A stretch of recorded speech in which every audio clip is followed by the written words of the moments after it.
And then there's this. Watch. And by the way, I sit on the stand, and it get hot. I got hairy legs that turn blonde in the sun. And the kids used to come up and reach in the pool and rub my leg down so it was straight, and then watch the hair come back up again. They'd look at it. So I learned about roaches. I learned about kids jumping on my lap. And I've loved kids jumping on my lap. Yeah, I have nothing to add here, not much to elaborate on. Just Joe Biden telling a story about children rubbing his bleach blonde leg hair in the pool. I was traumatized by this image, and I thought it only fair for me to share the trauma around because I had to experience it, and now I want you to carry this burden. I want you to help me carry this cross. The only thing I'll say about Joe Biden, I know the general feeling now is that Biden is really coming undone mentally, and if he's the guy in the general, he'll get trounced by Trump. That's the feeling among many Republicans, and I see the logic of it, and it maybe is even true. He's an extremely weak candidate in more ways than one. So I could see how you would say, well, he's going to do very poorly. But I will caution one thing. One word of warning for any Republican or conservative who gets overconfident about it. It is possible that Biden's craziness is baked into the cake at this point. That's the feeling that I'm getting about him.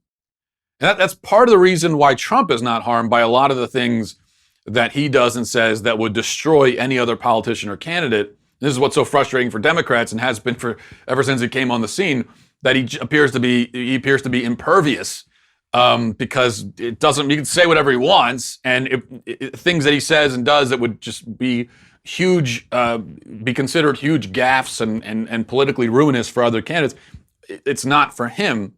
Trump can get away with saying and doing all kinds of things because it's baked in. And we kind of know, well, that's just Trump being Trump. That's what he does, and that's how he acts.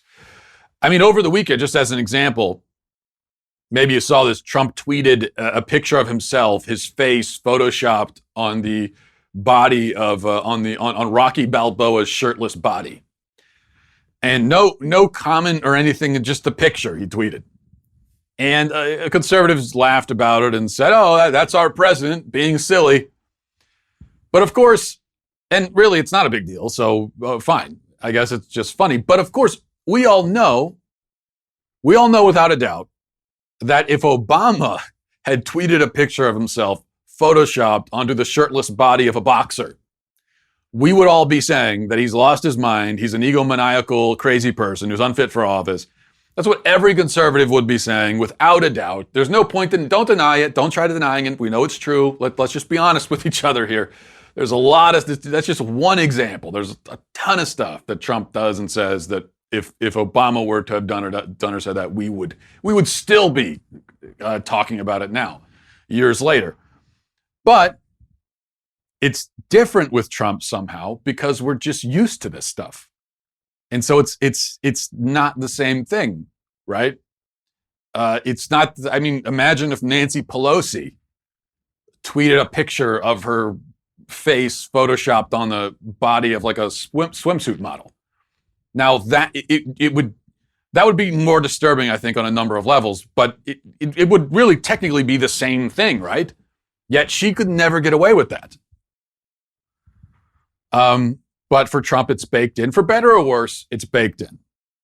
Well, I wonder if Biden won't benefit in a similar way. I wonder if he hasn't said enough crazy stuff at this point that people are just like, that's Biden for you.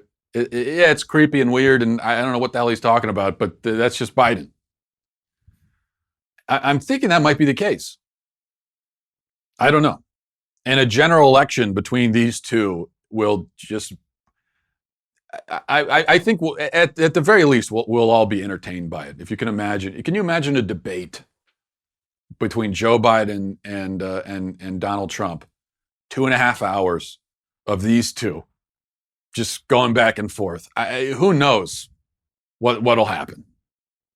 By the end of it, one of them's going to be like yodeling. The other one's going to be doing who knows? One of them's going to be doing somersaults on the ground. It's just going to be, you can't even predict it.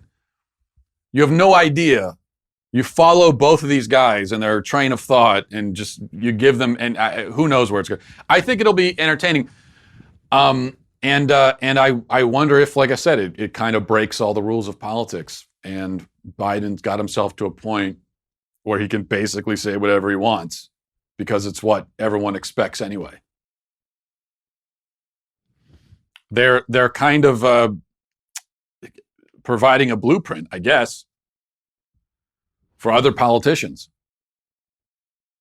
Because traditionally, the idea is if you're a politician, you got to be completely buttoned up, and you have to be completely scripted, and everything's got to be totally clean, and there can't be any skeletons that are, well, you might have skeletons, but you can't let anyone see them. And every answer you give has to be perfect and has to be very diplomatic and calculated and considered. The other option is the way extreme end of that. Well, I hope you enjoyed that clip from the Matt Walsh Show. If you did, go ahead and hit that subscribe button right down there so you can stay up to date on all of our future content.